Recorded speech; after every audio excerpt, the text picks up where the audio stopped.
Terus bagaimana hubungan dengan anak saya yang sekolah di pesantren? Ini mau nanya. Kita sudah bersuci atau berwudu. Terima kasih Kemudian Bapak. wudunya batal. Bismillah, Assalamualaikum warahmatullahi wabarakatuh. Alhamdulillahi wassalatu wassalamu ala rasulillah wa ala alihi wa sahbihi ajmain, amma ba'd. Ahlan wa sahlan wa marhaban bikum pemirsa Foto TV dan juga pendengar sekalian dimanapun Anda berada. Alhamdulillahirabbil alamin, segala puji bagi Allah yang berkat karunia-Nya kita bisa kembali berkumpul dan kembali menyapa Anda dalam program live interaktif Fatwa TV Ekonomi Islam, tentunya bersama guru kita Ustadz Dr. Erwandi Tarmizi MA Hafizullahu Ta'ala. Dan Alhamdulillah saat ini beliau telah terhubung bersama kita di studio Jakarta. Kita sapa terlebih dahulu. Assalamualaikum Ustadz. Waalaikumsalam warahmatullahi wabarakatuh. Masya Allah, kaif halukum Ustadz, gimana kabarnya Ustadz? Alhamdulillah khair wa ni'mah. Ustadz, alhamdulillah bikhair Ustadz. Jazakumullah khairan Ustadz atas waktunya yang telah antum luangkan untuk bisa bersama kita di kesempatan di sore hari ini. Baik pemirsa juga pendengar sekalian dimanapun Anda berada, seperti biasa pada live interaktif kali ini kita akan bersama-sama belajar mendulang faedah dan juga kita akan dengarkan jawaban-jawaban dari pertanyaan-pertanyaan yang masuk melalui kami, baik melalui redaksi kami di dewanfatwa.com atau bisa juga Anda sekalian sampaikan melalui telepon kami di 021 2123 2333 atau bisa juga Anda sekalian sampaikan melalui telepon WhatsApp kami di 0821 706087. Dan kami juga menyapa rekan-rekan yang tergabung dalam RTVC dan juga seluruh pendengar yang saat ini ikut mendengarkan program ini secara relay. Di antaranya ada Radio Sahabat Tegal, Radio MDFM Probolinggo, Radio Sago FM Sumatera Barat, Radio Al-Hikmah Banyuwangi, Radio Tua FM Riau, dan Radio Mas FM Sragen. Dan kami juga mengajak Anda sekalian, pemirsa dan juga pendengar sekalian, untuk bisa memanfaatkan peluang berjuang bersama Fatwa TV dalam dakwah yang mulia ini melalui rekening aktif kami yang bisa Anda saksikan pada layar kaca Anda di rekening Bank Syariah Indonesia atas nama Fatwa TV di nomor rekening 777-184-1842. Baik pemirsa juga pendengar sekalian dimanapun Anda berada, sebelum kita mulai untuk dengarkan jawaban-jawaban dari pertanyaan-pertanyaan yang masuk, mari kita simak terlebih dahulu nasihat dan juga untayan faedah dari guru kita Ustadz Dr. Erwandi Tarmizi MA Hafizullahu Ta'ala. Baik Ustadz, mohon izin Ustadz, mungkin kami butuh nasihat Ustadz untuk para remaja-remaja kami dan juga ibu-ibu kami yang biasanya Ustadz ketika sudah mulai mendekati lebaran atau bahkan di hari-hari lebaran tiba-tiba menjadi sangat konsumtif Ustadz, seperti semuanya ingin dibeli Ustadz, semuanya ingin dibelanjakan. Begitu Ustadz, mohon nasihatnya Ustadz, barakallahu fikum.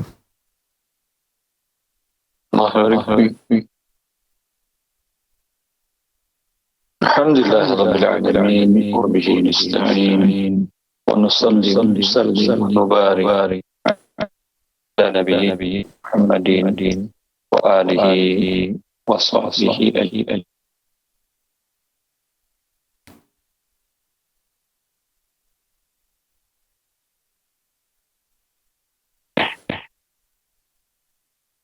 Di awal sebelum Ramadan, di awal Ramadan, di tengah Ramadan, di akhir Ramadan, kita lihat kaum muslimin di siang hari berpuasa, di malam hari mereka qiyamul lail. Orang berpuasa tentu kebutuhannya menjadi banyak berkurang. Biasanya makan 3 kali sehari, sekarang menjadi 2 kali. Dan pada saat berbuka pun cukup dengan sepiring nasi.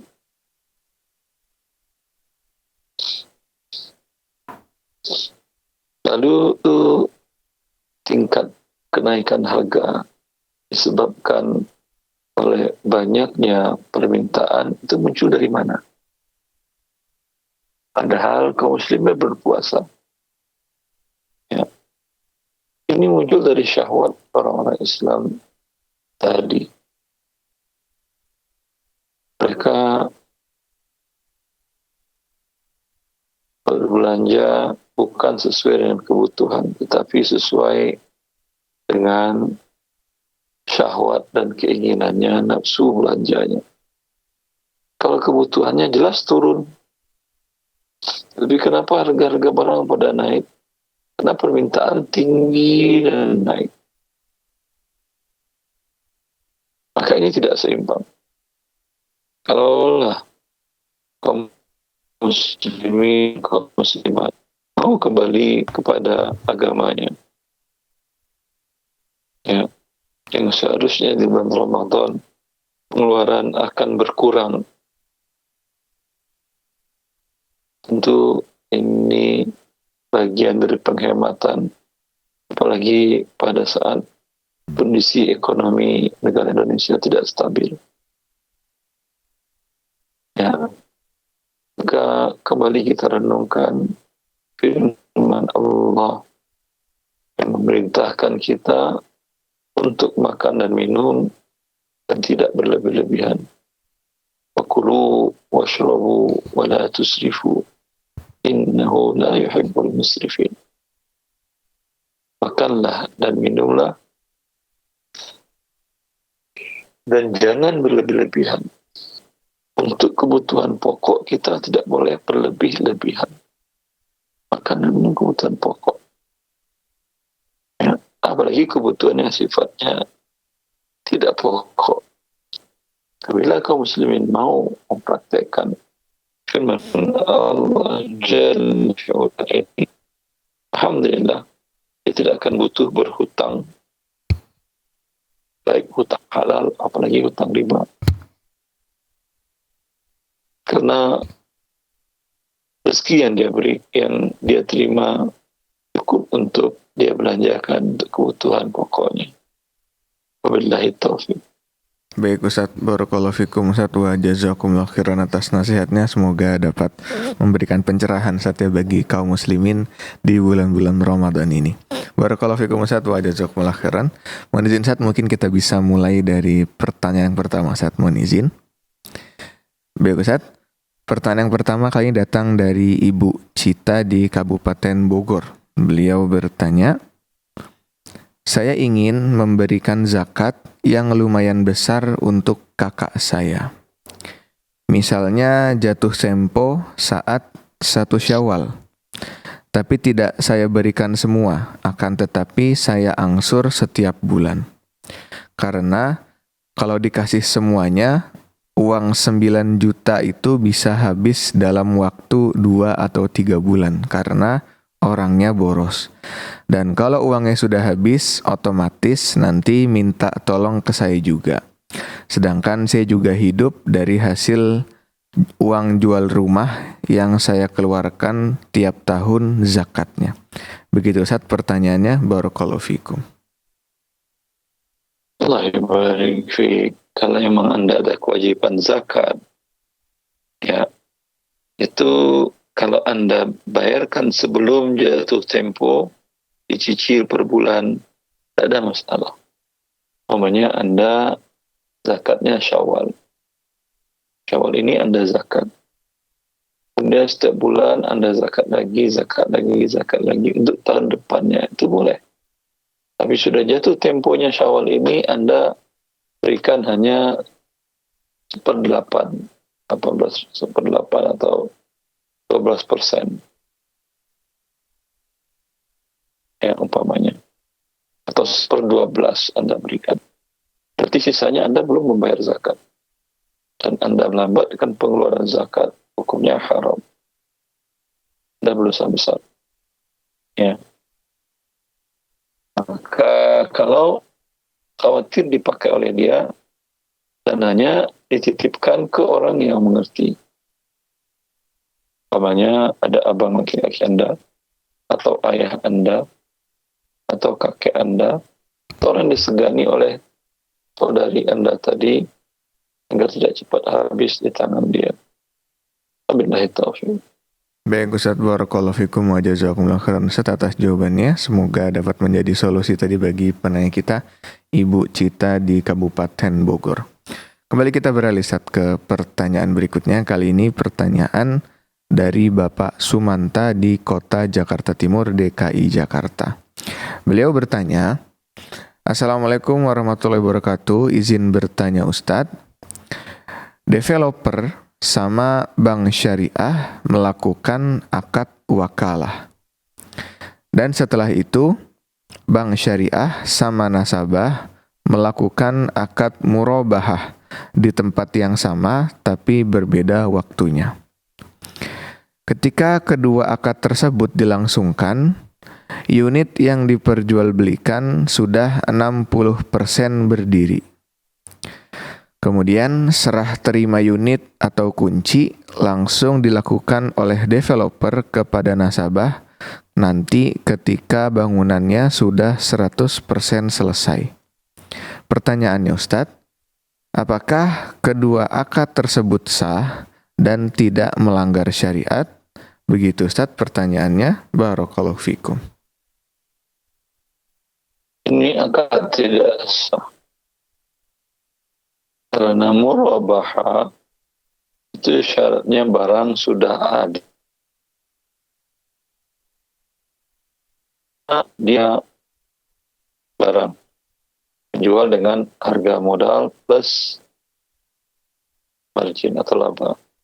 Kalau barang baru 60% jadi, coba tahu nanti harga barang-barang lain pada naik di pasaran sampai 100%.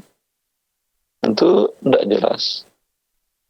Karena itu dalam standar istisna dan standar murabahah di dalam IUV, ma'air syariah, standar dinyatakan tidak boleh menggabungkan akad istisna dengan akad murabahah. Wabillahi taufiq. Baik Ustadz, jazakumullah khairan Ustadz wa barakallahu fikum atas jawabannya. Semoga dapat dipahami dan juga bisa menjadi solusi bagi penanya kita tadi, Bapak Sumanta di DKI Jakarta. Baik pemirsa juga pendengar sekalian, kami kembali mengajak Anda untuk bisa bergabung, aktif menyampaikan bersama kami dalam program live interaktif kali ini. Bisa melalui line telepon kami di 021 2123 2333, atau bisa juga Anda sekalian sampaikan langsung melalui kami melalui telepon WhatsApp di nomor 0821 7000 6087. Tapi saat kita kembali beralih ke pertanyaan berikutnya. Kali ini pertanyaan datang dari Bapak Tri Sutrisno dari Kota Pekanbaru Riau. Beliau bertanya, Bismillah, Ana berharap agar para ustadz bisa menjawab pertanyaan Ana terkait zakat agar bisa menghilangkan kebingungan Ana. Pertanyaan yang pertama Ustadz, yang ingin Ana tanyakan adalah, apakah orang yang bukan berbisnis jual beli rumah, tanah, atau mobil itu tidak dikenakan zakat perdagangan? Karena Ana pernah dengar kalau kita jualkan rumah orang yang bukan punya kita, kemudian kita yang dapat komisi tidak wajib zakat. Dan apabila saya jual tanah, walaupun terjual harganya mahal, juga tidak kena zakat. Karena saya menjualnya bukan untuk bisnis jual beli. Itu yang pertama Ustadz. Kemudian pertanyaan yang kedua, apakah betul ada zakat tabungan uang? Begitu Ustadz tadi pertanyaannya. Barakallahu fikum. Yang pertama, barang rumah kan bukan milik Anda, berarti Anda tidak ada zakat perdagangan. Karena Anda tidak memiliki barang perdagangan. Tapi Anda dapat komisi atau fee. Berarti Anda dapat uang. Maka uang ini terkena zakat uang. Bila sampai haul dan nisabnya wajib Anda keluarkan. Wabillahi taufiq. Baik Ustaz. Kemudian apakah betul Ustaz ada zakat tabungan uang begitu Ustaz? Apakah ada begitu? Zakatnya zakat uang. Mau ditabung, mau dikubur, mau dikembangkan dan dibentuk uang, ya, tidak ada masalah. Tetap terkena zakat bila sampai nisab dan haulnya. Ewa, baik Ustaz. Jazakumullah khairan Ustaz atas jawabannya. Semoga dapat dipahami tadi oleh penanya kita, Bapak Tri Sutrisno dari Kota Pekanbaru Riau. Biar saat kita kembali beralih ke pertanyaan berikutnya. Kali ini pertanyaan datang dari Bapak Agus dari Kota Bekasi, Jawa Barat. Beliau bertanya, Bismillah, Assalamualaikum Ustadz, saya mau tanya. Saya dan beberapa kawan memiliki yayasan non-profit. Berjalannya waktu, kami akhirnya juga mempunyai sekolah yang dinaungi oleh yayasan tersebut. Dan sekolah yang kami dirikan juga bersifat non-profit. Berjalannya waktu, kemudian juga karena efek pandemi kemarin, ada beberapa anggota yayasan kami yang meminjam uang ke sekolah yang kami dirikan.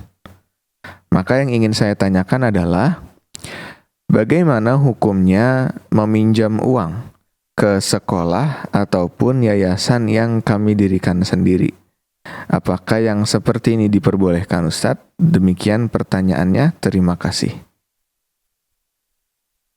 Ya, yayasan nirlaba bukan milik Anda, bukan milik pengurus. Ya, karena itu dibolehkan dia mengumpulkan donasi dari masyarakat.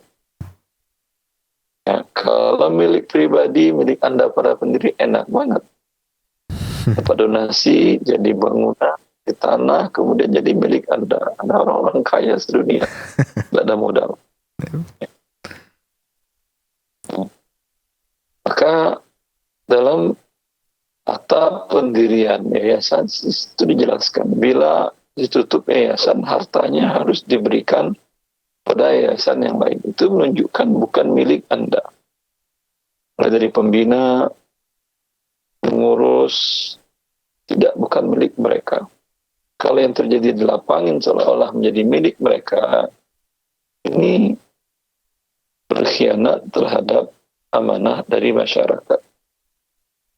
Dan begitu juga meminjamkan kepada anggota yayasan.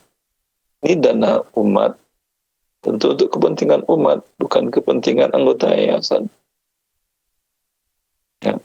Maka ini kan bukan lembaga koperasi untuk memberikan pinjaman. Ini hukumnya si pemegang dana bendaharanya yang meminjamkan, ini hukumnya haram. Dia tidak amanah, berkhianat. Dan dia berdosa. Wabillahi taufiq. Baik Ustaz, barakallahu fikum Ustaz wa jazakumullah khairan atas jawabannya. Semoga dapat menjadi pencerahan tadi bagi penanya kita Bapak Agus Trianto di Kota Bekasi, Jawa Barat. Biar Ustaz kembali beralih ke pertanyaan berikutnya. Kali ini pertanyaan datang dari Ibu Dewi di Jakarta Pusat, DKI Jakarta. Beliau bertanya, Assalamualaikum Ustaz, mohon bantuan jawaban Ustaz tentang perhitungan zakat mal. Pertanyaannya, anggap suami istri punya hutang KPR 100 juta. Kemudian tabungan A yaitu milik sang suami ada 90 juta. Dan tabungan B yang merupakan milik istri itu ada 20 juta. Akan tetapi hanya suami yang bekerja dan tabungan istri tadi itu hasil dari pemberian orang tua istri. Pertanyaannya Ustadz yang pertama, berapakah perhitungan zakat mal yang harus dikeluarkan? Kemudian, apakah dihitung dari total tabungan ditambah hutang KPR? Dan apakah dihitung dari total tabungan dikurangi hutang KPR? Kemudian, siapakah yang membayar? Apakah suami saja atau harus digabungkan suami istri? Begitu Ustaz pertanyaannya, jazakumullahu khairan. Jawabannya alhamdulillah, mereka dua-dua tidak ada kewajiban zakat, 0 rupiah. Karena nisab zakat itu sekarang 147 juta. Uang Anda digabung pun tidak cukup.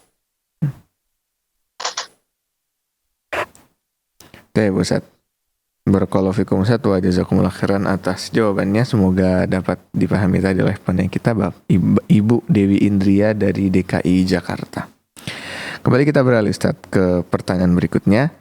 Kali ini pertanyaan dari Bapak Aji di Kabupaten Bandung, Jawa Barat. Beliau bertanya, Bismillah, saya adalah seorang pedagang bahan material dan alhamdulillah sudah berjalan kurang lebih 8 tahun. Modal awal saya kurang lebih sekitar 100 jutaan. Seiring berjalannya waktu, Teh Ustaz, 1 juta tahun berapa? Afan Ustaz, 100 juta di tahun berapa? tidak dijelaskan Ustaz. Beliau hanya bilang sudah berjalan 8 tahun dan modalnya 100 juta. Berarti 2024, 2016 gitu. 2016 emas per gram berapa? Coba dilihat. 2016 Ustaz ya.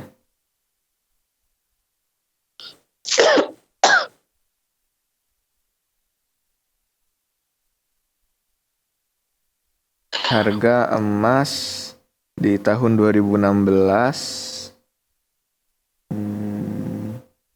bentar Ustaz.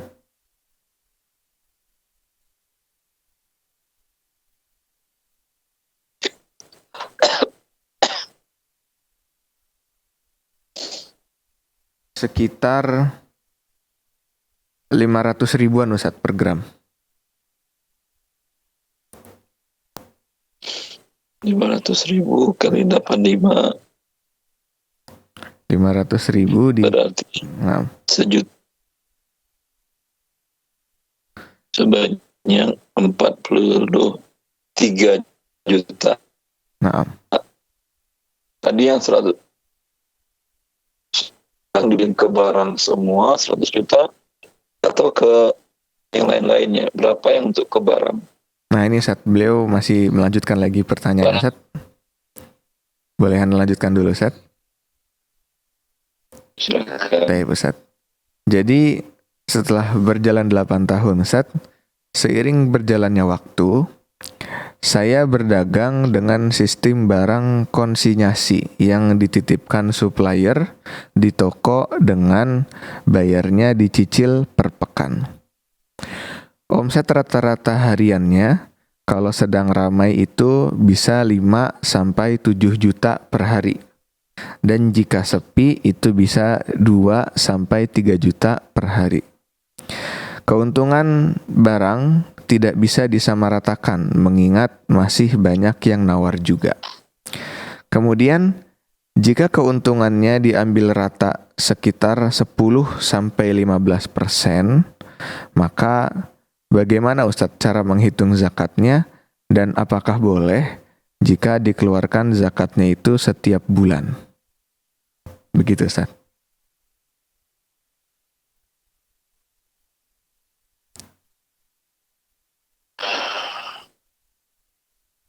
Menghitung zakat dari barang dagangan itu orang nitip barang tapi Anda wajib bayar laku nggak laku. Nah, Bayarnya pekanan begitu kan ya. nah, Berarti namanya barang Anda. Kecuali kalau dia nitip nggak laku diambil lagi oleh si pemilik barang. Nah itu ya barang titipan murni. Kalau barang itu adalah milik Anda, yang Anda beli seperti yang Anda tanyakan itu barang milik Anda, maka yang Anda hitung bukan omset. Setiap tahun, sekali setahun, Anda hitung. Berapa sama umpamanya hari ini Anda hitung berapa stok barang yang ada di toko Anda. Dengan HPP, dengan modal, harga modal. Berapa uang yang ada di rekening Anda digabung. Ada orang belanja dengan cara hutang atau tidak. Kalau ada dilihat hutang yang lancar dan tidak lancar. Yang perkiraan dibayar, itu juga dikenakan zakat. Kemudian Anda beli barang kan tidak tunai, berapa hutang Anda kepada supplier. Hutang pengurang. Hasil dari 3 tadi dikurangi hutang, hasilnya itu dikali 2,5%. Kalau nilainya sampai 85 gram emas, per hari ini nilainya 147 juta, ya kalau barang dagangan sampai segitu, maka dikali 2,5% itu yang diberikan kepada para mustahik. Oke, Bu Ustadz. Untuk pertanyaan berikutnya, Ustadz, apakah boleh zakatnya itu dikeluarkannya setiap bulan, Ustadz? Beliau bertanya. Sebelum jatuh tempo, Bu. Kalau sudah jatuh tempo, berdosa besar, melambatkan pembayaran zakat.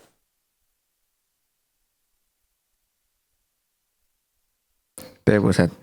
Jazakumullah khairan, Ustadz, wa barakallahu fikum atas jawabannya.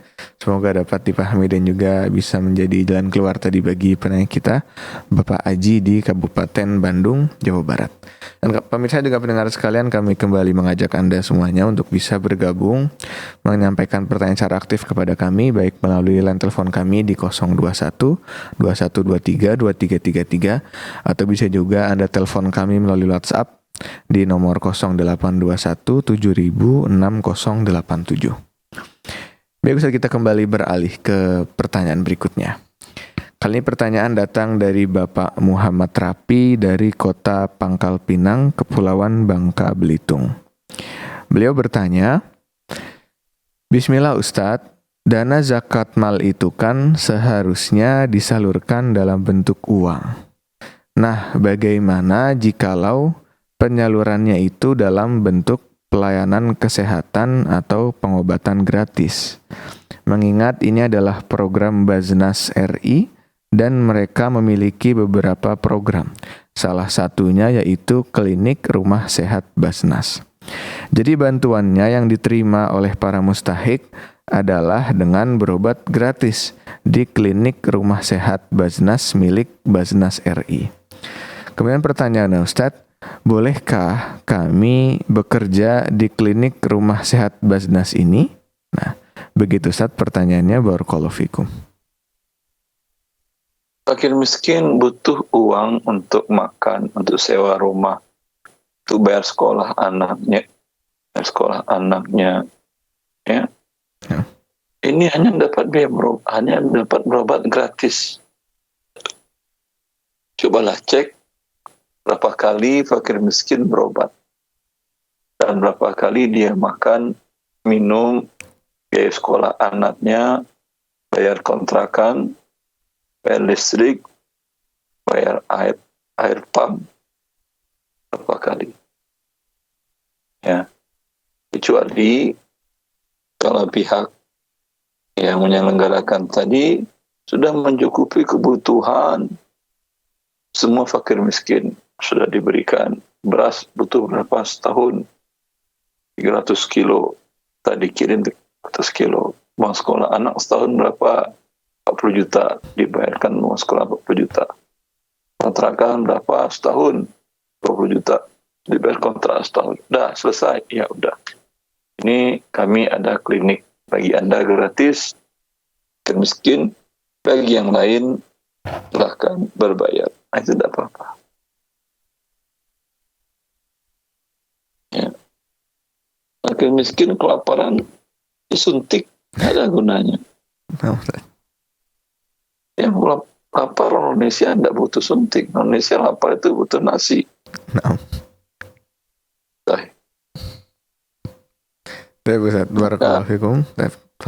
Kalau ini tidak diperhatikan, kebutuhan dasar tidak diperhatikan, ini bagian dari berkhianat.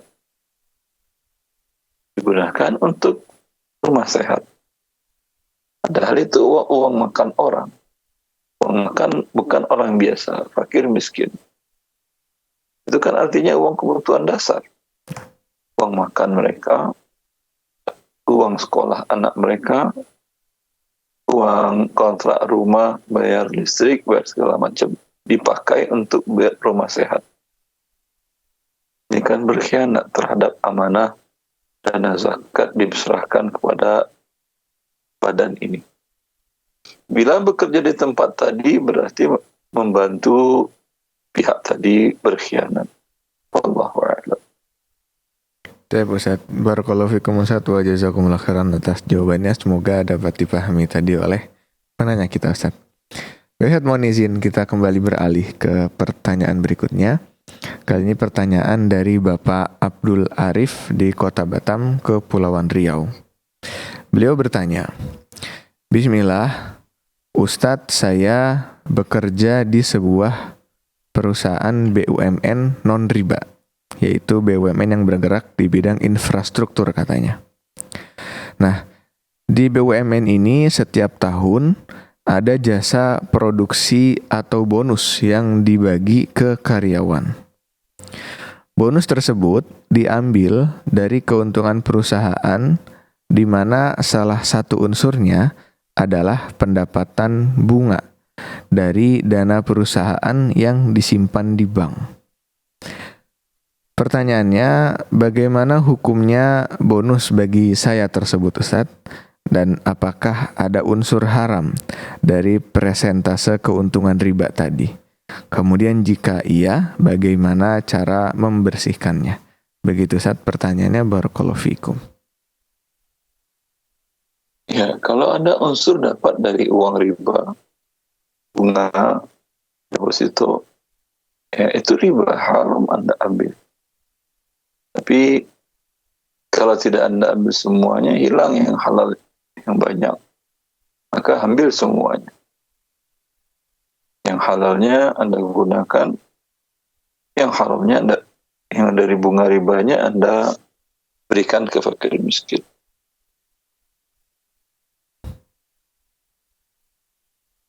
Baik Ustadz, barakallahu fikum Ustadz wa jazakumullah khairan atas jawabannya. Semoga dapat dipahami tadi oleh penanya kita Bapak Abdul Arif di Kota Batam, Kepulauan Riau. Kembali beralih Ustadz ke penanya berikutnya. Kali ini pertanyaan dari Ibu Aisyah di Kota Palembang, Sumatera Selatan.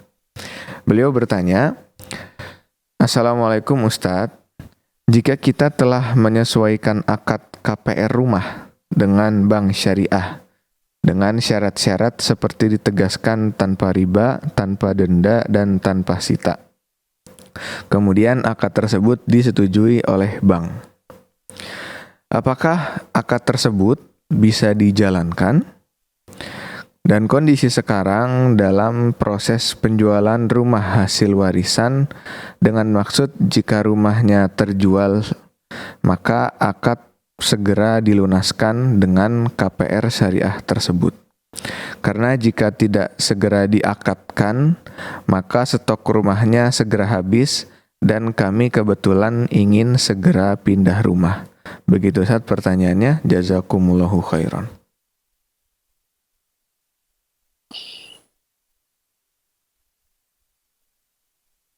Anda ketika melunasi pihak bank syariahnya mau? Dijelaskan bahwa si bank tadi sudah menyetujui setiap akad-akad yang disebutkan. Ya, tidak ada masalah. Ya. Gitu. Berarti aman Ustaz ya? Baik. Sesuai pertanyaan, iya. Tapi realnya saya tidak tahu. Baik Ustaz. Barakallahu fikum Ustaz wa jazakumullah khairan Ustaz atas jawabannya. Kita kembali beralih ke pertanyaan berikutnya Ustaz. Kali ini pertanyaan datang dari Bapak Rahmat di Kota Tangerang Selatan, Banten. Beliau bertanya, mohon dijelaskan Ustadz, apakah ada dalil dari Al-Quran dan juga hadis yang menetapkan bahwa muamalah maliyah itu harus berlaku berbagi untung dan juga berbagi rugi? Begitu Ustaz pertanyaannya, barakallahu fikum.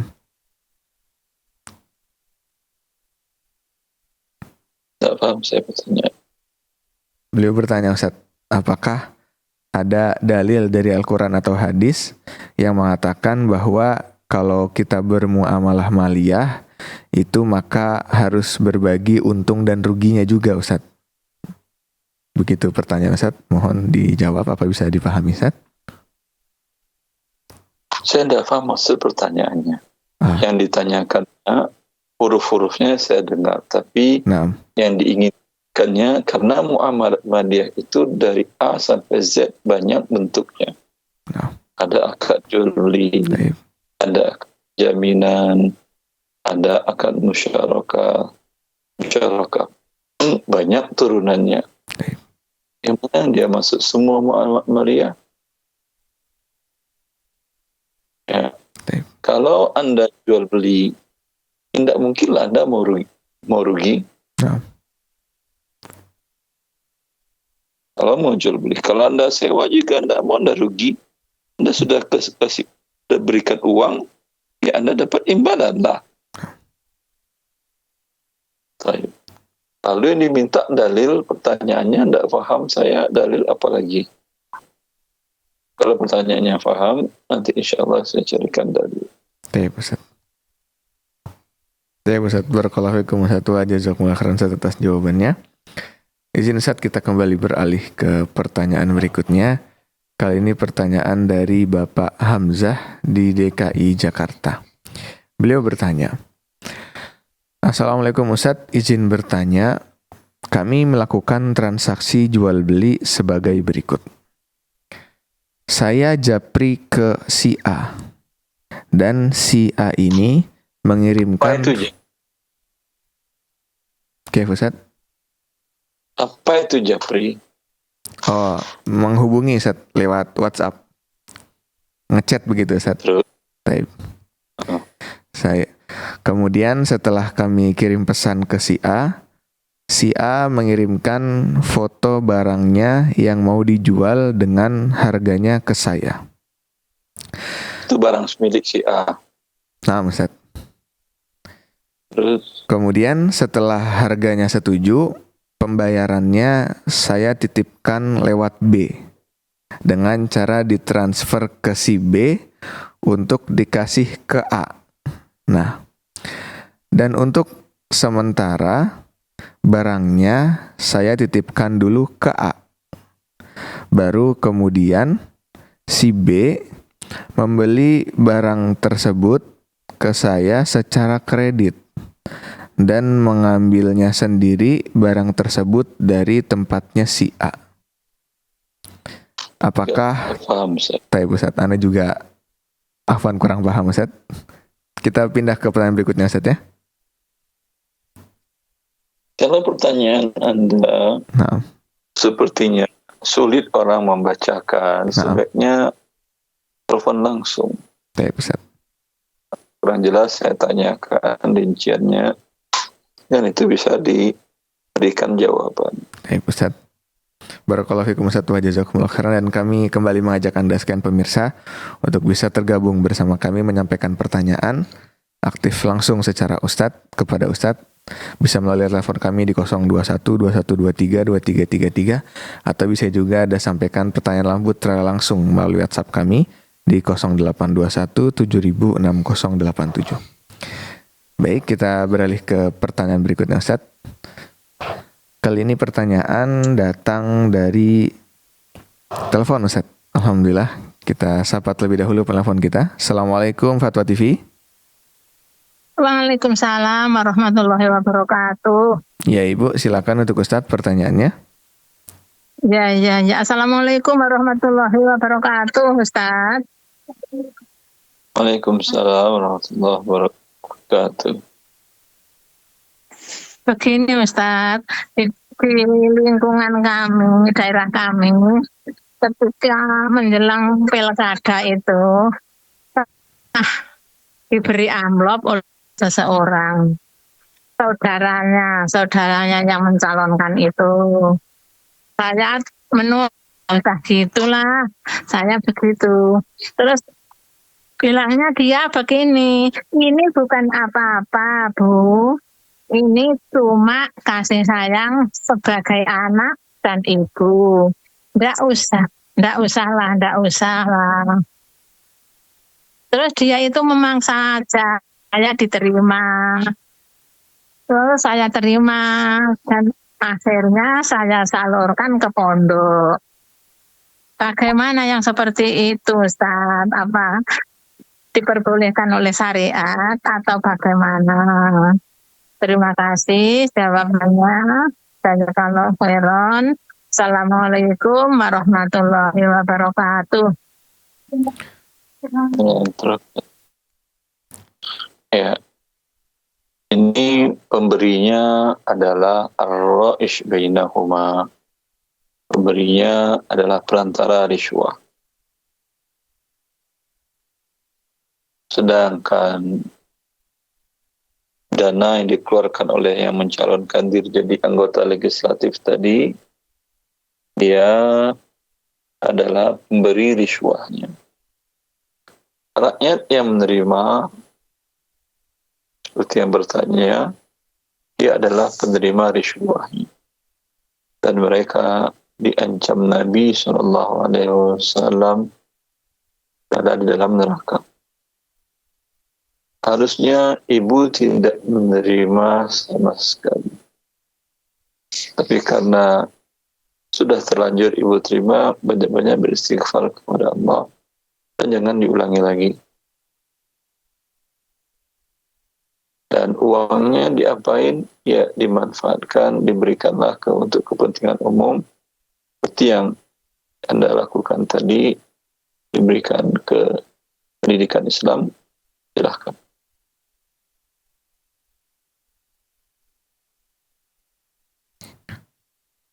Baik Ustadz, barakallahu fikum Ustadz wa jazakumullah khairan atas jawabannya, dan juga kami ucapkan jazakillah khairan Ibu atas pertanyaannya. Baik Ustadz, kita kembali beralih ke pertanyaan berikutnya. Kali ini pertanyaan datang dari Ibu Desi di Kota Bekasi, Jawa Barat.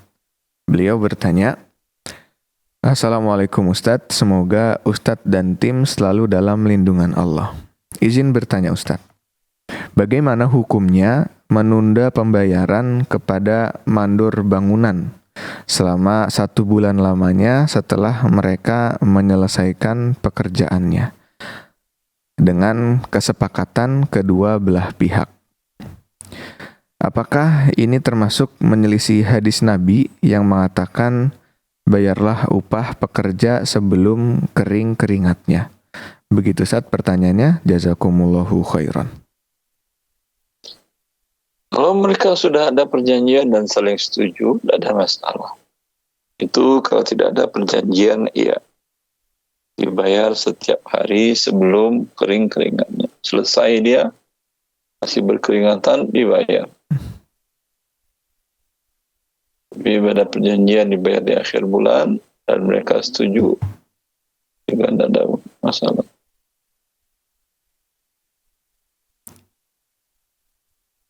Baik Ustadz, jazakumullah khairan Ustadz wa barakallahu fikum atas jawabannya. Baik, kita kembali beralih ke pertanyaan berikutnya. Kita sapa penelpon kita terlebih dahulu Ustadz. Assalamualaikum Fatwa TV, halo. Halo, assalamualaikum. Waalaikumsalam Bapak, silakan untuk Ustadz pertanyaannya. Izin bertanya Pak Ustadz. Ya, Saya kan nanam padi Pak Ustadz. Kemudian hasilnya itu ingin saya bayarkan zakat lah gitu Pak Ustadz. Cuman zakatnya itu saya berikan ke masjid Pak Ustadz. Apakah boleh seperti itu Pak Ustadz? Kemudian panen berapa Pak? kalau saya nanam padi 1 hektar, cuman hasilnya tidak memadai gitu Pak Ustadz, karena ada suatu hal lah, tadi ganggu hama gitu Pak Ustadz. Hasilnya cuma 700 kilo Pak Ustadz. Apakah wajib mengeluarkan zakat juga Pak Ustadz? Ya, Terima kasih jawabannya. Assalamualaikum warahmatullahi wabarakatuh. Ya, salam terkatuh. 700 kilo beras itu sampai zakatnya. Ya sekitar 650 atau 600 lebih. 50 lebih. Ya, tapi dia diberikan kepada fakir miskin, bukan untuk masjid. Tidak ada dalam Al-Quran mustahik zakat itu adalah masjid. Yang ada adalah fakir miskin. Dan seterusnya, al-amilin wal gharimin wa fil riqabi fi sabilillah wa ibn sabil. Yang masjid tidak ada. Wabillahi taufiq. Baik Ustadz, barakallahu fikum Ustadz wa jazakumullahu khairan atas jawabannya. Semoga dapat dipahami tadi oleh penanya kita Ustadz ya. Baik, kita kembali beralih ke pertanyaan berikutnya. Kali ini pertanyaan datang dari Ibu Ainul Wardah di Kabupaten Sidoarjo, Jawa Timur. Beliau bertanya, Assalamualaikum warahmatullahi wabarakatuh. Semoga Allah senantiasa merahmati para ulama, ustadz, dan juga teman-teman Dewan Fatwa beserta tim dan seluruh kaum muslimin. Beliau bertanya, Ustadz mohon izin bertanya mengenai hukum menjual pernak-pernik baju wanita dan perhiasan seperti renda, payet-payet, dan juga bahan baku pembuatan bros dan gelang. Apakah itu diperbolehkan? Kalau misalnya tidak boleh, bagaimana dengan sisa stok barang yang ada? Apakah dibiarkan saja? Begitu Ustaz pertanyaannya, jazakallahu khairan. Hukum asalnya halal. Yang tidak halal itu dipasangkan ke baju untuk baju luar rumah. Dan pun dia pergi keluar rumah tidak pakai baju penutup lagi di luarnya. Itu iya haram. Ya. Dan ketika Anda menjual kan Anda tanya, ini untuk dipakai di rumah dan tidak menutup aurat? Tidak. Maka hukum asalnya halal. Sama Anda menjual anggur, bisa jadi dia beli untuk khamar. Itu dosa besar. Bisa jadi dia beli, dia makan anggur. Bagus, makan anggur sehat. No. Itu. Baik Ustaz, barakallahu fikum Ustaz, wa jazakumullah khairan Ustaz atas jawabannya. Semoga dapat dipahami dan juga menjadi pencerahan tadi bagi penanya kita, Ibu Ainul Wardah di Kabupaten Sidoarjo. Baik Ustaz, kita kembali sapa penelpon kita di sore hari ini. Kita sapa terlebih dahulu. Assalamualaikum Fatwa TV. Halo. Waalaikumsalam warahmatullahi wabarakatuh. Ya Bapak, silakan untuk Ustaz pertanyaannya. Iya, afwan Ustadz.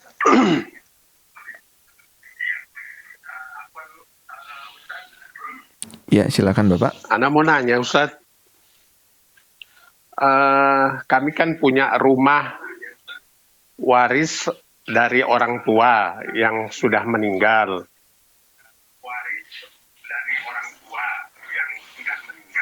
Nah, kemudian sebetulnya kami saudaranya itu ada 9. Nah, yang 3 itu udah meninggal. Jadi tinggal 6. Kalau mau pembagian harta waris itu, apakah anak-anak dari saudara-saudara yang udah meninggal itu kebagian juga atau gimana Ustadz? Pada saat orang tua meninggal, itu saudara yang sudah meninggal itu siapa yang dulu meninggal? Saudara-saudara atau orang tua?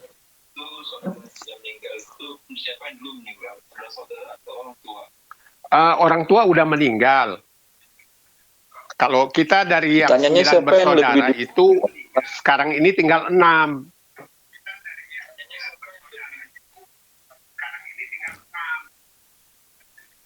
Apakah yang 3 yang udah meninggal itu yang punya anak-anaknya istilahnya kan itu cucu dari orang tua kami.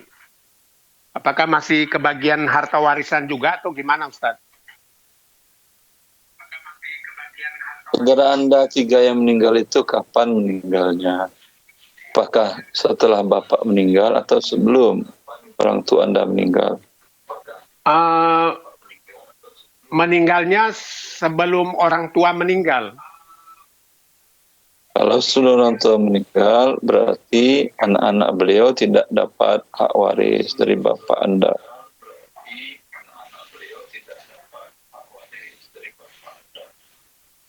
Oh gitu ya Ustaz. Iya, iya. Iya, ana paham Ustaz. Syukron jazakallah khair. Baik Bapak, jazakallah khairan Bapak atas pertanyaannya. Wa barakallahu fikum Ustaz, wa jazakumul khairan atas jawabannya. Semoga dapat dipahami tadi oleh penanya kita Ustaz ya. Baik Ustaz, pertanyaan berikutnya Ustaz. Kali ini dari Bapak Yasir di Kabupaten Kampar Riau. Beliau bertanya, Assalamualaikum Ustaz. Kami di sekolah setiap hari meminta infak kepada anak-anak untuk membayarkan gaji guru. Karena yayasan akan ada pemotongan gaji guru. Jadi supaya gajinya tidak dipotong, ada guru yang memberi ide untuk mengumpulkan infak dari anak-anak setiap hari bagi yang mau berinfak saja. Akan tetapi anak-anak itu kan sudah pada bayar SPP dan itu ternyata cukup untuk bayar gaji guru. Cuman ada kendala, setiap bulan itu tidak merata, ada yang bayar dan ada yang belum bayar seperti itu Ustadz SPP-nya. Sehingga yayasan mencari penutupnya setiap bulan. Nah, apakah untuk menutup itu bolehkah dengan cara mengumpulkan infak seperti ini Ustadz? Begitu pertanyaannya, jazakumullahu khairan.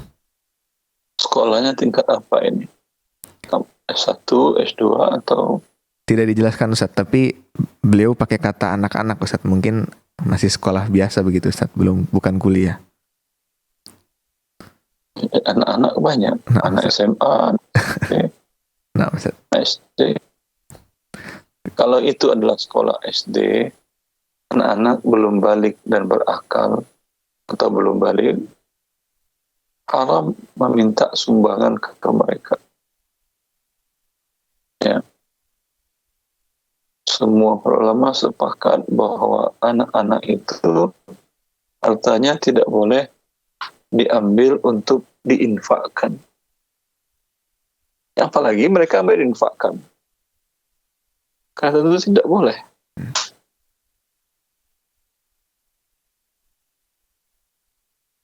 Wabillahi taufiq. Ustaz, barakallahu fikum Ustaz, wa jazakumullah khairan atas jawabannya. Semoga dapat menjadi pencerahan tadi bagi penanya kita Bapak Yasir di Kabupaten Kampar Riau. Dan pertanyaan tadi juga sekaligus menutup perjumpaan kita Ustaz di sore hari ini. Kami ucapkan barakallahu fikum wa jazakumullah khairan atas waktu dan juga ilmu yang telah antum berikan kepada kami di sore hari ini Ustaz. Kami doakan semoga antum senantiasa Allah berikan kesehatan dan juga Allah berkahi ilmu serta umur antum Ustaz, barakallahu fikum. Baik pemirsa dan juga pendengar sekalian, usai sudah perjumpaan kita pada program live interaktif Ekonomi Islam bersama guru kita Ustadz Dr. Erwandi Tarmizi Hafizahullahu Ta'ala. Dan sebelum kami tutup, kami kembali mengajak Anda untuk bisa manfaatkan peluang berjuang bersama Fatwa TV dalam dakwah yang mulia ini melalui rekening aktif kami yang bisa Anda saksikan pada layar kaca Anda di rekening Bank Syariah Indonesia atas nama Fatwa TV di nomor rekening 77718418842. Dan kami juga ucapkan barakallahu fikum wa jazakumullahu khairan katsira atas perhatian Anda, pemirsa dan juga pendengar sekalian, atas pertanyaan-pertanyaan yang disampaikan secara aktif melalui kami. Dan kami ingatkan untuk jangan lupa untuk terus saksikan program live interaktif Fatwa TV dari hari Senin sampai dengan hari Jumat. Dan terakhir kami mewakili kru yang bertugas pada sore hari ini pamit undur diri dari ruang dengar Anda dan juga layar kaca Anda sekalian. Sampai jumpa kembali pada program-program live berikutnya. Barakallahu fikum wa jazakumullahu khairan. Assalamualaikum warahmatullahi wabarakatuh.